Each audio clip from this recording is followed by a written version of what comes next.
Ladies and gentlemen, I hope all of you are having a beautiful day. I want to welcome all of you to good old Austin, Texas. So, yes, ladies and gentlemen, welcome to the Texas Grand Prix, the US Grand Prix. So, First off, I just want to talk about a little bit about the city. I love talking about the countries and the cities like that the race is being held at. I just want to point out like the little special things. Of course, I'm not educated on every single country. There's probably some information that I miss out there. But I'm speaking mostly from personal experience. I'm speaking mostly on what I know from that state and what's the first thing that comes to my mind. In Texas, the first thing I think about in Texas is mostly oil, cowboys, big houses, big everything, big Costco, huge food, lots of fast food, lots of grilling as well.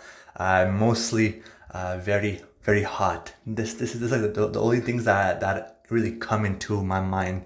So of course, it has a special vibe. You see when the weekend starts in Texas, everybody have their Cowboys hat, and especially Daniel Ricciardo. He loves this city. You always see him with his cowboy outfit, and many other racers. They're all wearing like their cowboy hats. I mean, most of them they keep it simple. But if you're Daniel Ricciardo fan, then of course you're gonna come in and gonna wear the whole Cowboys outfit.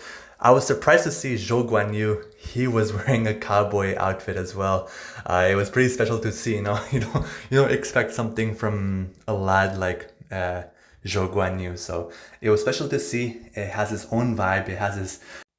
It's very special to see. It has its own type of rawness. So that would be my opinion on Texas, and it also has a very outstanding track as well. You see the big old Texas flag on top of the track. You see it in every picture, and even the flag is really big in Texas as well. Everything is huge in Texas, and it's not even a lie. Like I haven't been to Texas, but I've seen plenty of videos from the people that I know that have been to Texas, and they showed me, and everything is huge and massive. Even Costco over there is like so massive, and the cereal boxes and stuff so massive. So they make everything big over there. So, and also I would like to add one last thing before I go into like my race reaction and talk about the race and the team and Ferrari. Also, Texas is my most favorite, and like that's the only track that I respect in the US. Miami and even Vegas, I know a lot of people will say, "Oh yeah, well Vegas, you haven't seen it so far." I know Vegas, all right. I know we all know that Vegas is gonna be all about celebrities. It's gonna be all about the glamour, and they're gonna spend crazy, insane money on the glamour there. It's gonna be all show off. I just know it. You know Vegas. Sometimes it's about values. Vegas is already about glamour. They prioritize the show, the showings. So already Miami was pretty bad this year, and ever since the Miami Grand Prix started, every fan has criticized it for showing off. So Vegas is gonna be as worse, and I'm telling you because I've been to Vegas personally, and everything is for show over there. Like they don't prioritize like the sport itself. It's more about how can we do to show it off to the fans as much as possible. So I'm not personally excited. Of course, I'm just excited for the race itself because it's still an F1 race, and F1 had decided to race over there. So I'm still gonna watch it because I'm deeply in love with Ferrari, and I'm deeply in love with F1. So the only track that I respect truly is Texas, because Texas actually have a love for motorsports and racing, and they have a good fan base over there, and they really have great respect for NASCARs and other type of racing over there. They often have in Texas. So they are in reality like basically the center of the United States when it comes to racing. Of course, there's other cities as like Indianapolis, if I think about that, and other cities that I've probably missed that I can't think about right now. But there's a few other cities that I can respect. But Texas is one of them. And in F1, Texas is the only city and the only Grand Prix that I respect. So let me know what you guys think about the US Grand Prix. They have 3, so we have a right, and we have a right to have our opinion and to say if we like it or not. So now, it was an absolute mess when it comes to racing. We started our weekend really good. The free practice was really, really good for us. In the qualifyings, Charles Leclerc was on an amazing pace. Sainz was okay. He was not the best, but he wasn't the worst, And then the shootout, both Sainz and Leclerc, they did the best they could. It was an acceptable race.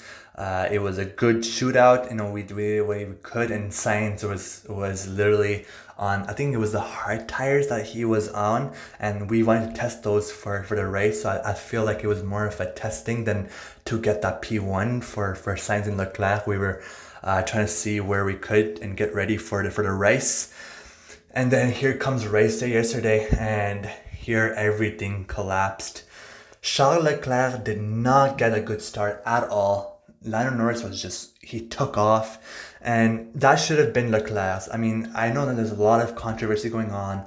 A lot of fans are arguing, and especially all these toxic Leclerc fans are absolutely getting on my nerves.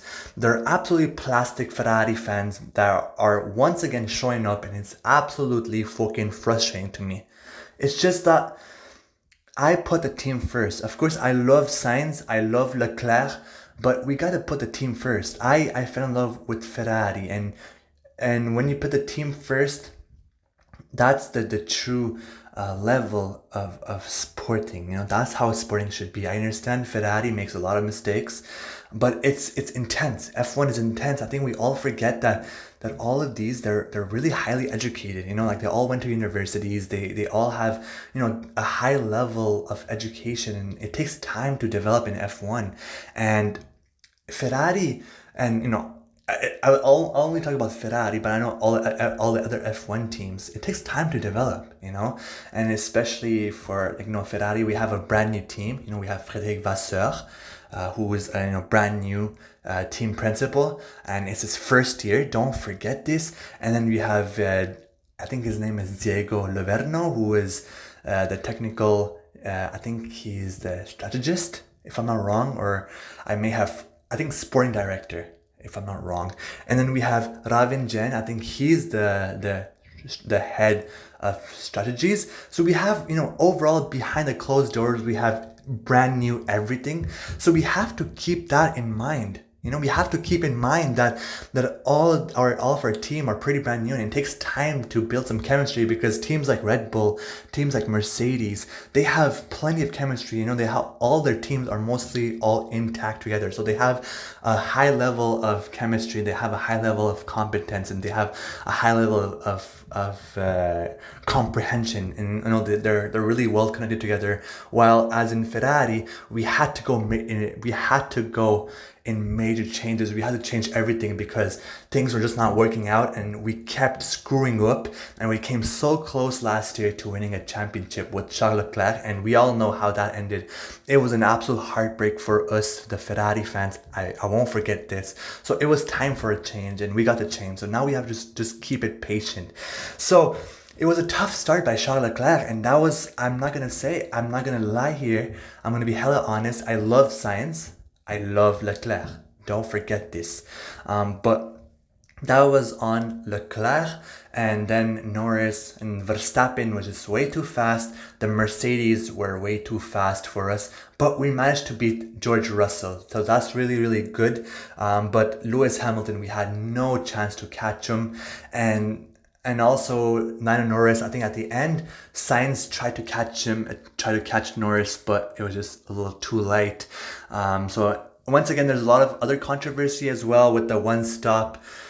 Once again, this decision was taken by Leclerc and his team. This isn't on Ferrari, it's on both. Leclerc should take responsibility, and so is Ferrari. Leclerc, he did say, basically he agreed with the team that we're going to do a one stop. So it didn't work because our pace in yesterday's race was really, really bad. You know, it was just we were good enough to stay and, you know, get a few points, but we just were not able to compete. We just were not able to go and compete for the P1s and P2s, you know. So that's my thinking here. That's my opinion. It's just that, like, I'm just a little frustrated. I'm not even a little. I'm extremely frustrated with all these plastic Ferrari fans, because every blame is always put on the team. It's never put on the racers. I think it's just like we have gotten way too soft with our racers. Like, Sainz could make as many mistakes as he wants. Leclerc especially, he can make as many mistakes as he wants. But a lot of the people, a lot of the plastic Ferrari fans will always say, oh no, it's the team. It's not Leclerc, it's the team. You know? And I love both racers. I want to treat this race and, you know, all the upcoming races and all the mistakes that will happen in the future, I want to treat it with respect. I want to treat it with diplomacy, you know? And I want to see 50-50 and mutually how this had played out. The team did make a mistake with the one stop. The team, you know, might not have been put Leclerc, you know, as much as in the front as they should have had. But with the race, you had to make changes, because, you know, you can't, like, a lot of times racing, it's unpredictable. You can't just predict the race, you know. Verstappen, you know, we all thought that he was going to be slow, but he came out of nowhere, and even he had braking issues, but he still managed to go P1. And Charles Leclerc was kept in front for, you know, a long time. Don't forget this. It's just that at the end, Sainz just had more pace, and he was the most consistent one all race long, and we cannot lie about this. We have to keep it honest with ourselves. Carlos Sainz just had the most pace all race long. So then Sainz was like, you know, I have the pace. I want to try and get Lando Norris. And the team said, okay, you know, and then they told him, okay, you go for it, and then told Leclerc to swap positions. And indeed, Sainz tried to make the most of it, and he tried to gain time on Norris, but unfortunately it was way too late. But it was a good, I believe, I strongly stand with this decision. I believe that it was a right chosen decision by Ferrari to give the chance to Sainz to catch Lando Norris, you know. So because just the pace wise, tire wise, just Sainz just was way more consistent, and we just knew that Charles Leclerc just, you know, he just couldn't do much more, because his car and especially his tires were on a struggle. And also pit stops, you know, because of the fact that they in their mind they were thinking about a one stop, and then, you know, everything changed. We lost our P1. We couldn't keep our lead, and a lot of the plans had to be changed. You know, that's the reality of it. That's the reality of sports. You always have to, like, make changes. Now, because of the plan that you changed, you know, it was supposed to be plan A, then plan B kind of failed, because, you know, like, because of the fact that they had to pit stop more than once. Then he asked Charles Leclerc. So Charles Leclerc was given the opportunity to give his opinion, and then he got irritated and he said, oh, what did this do with plan B, C? You know, and I know a lot of these jokes are being made now and memes are being made, but Charles Leclerc was given the opportunity to give out his opinion and tell them, you know, what does he want. And then instead he gives an opinion, he gets a little over emotional and says, oh, my race is being screwed. I understand the frustration. You know, it's frustrating because, you know, you start on pole, and then you know, you're fighting for, you know, P3, P4 ish. So it's frustrating. I understand, but you have to keep your head. You have to keep your head cold, and you have to think here. You know, Sainz does. I feel like that's why I give just a little bit more edge to Sainz, because he has an emotional intelligence, and he has a good racing IQ. He can tell his engineers what he thinks, and I feel like Charles Leclerc at the moment, he just lacks this rawness. He just lacks this racing IQ.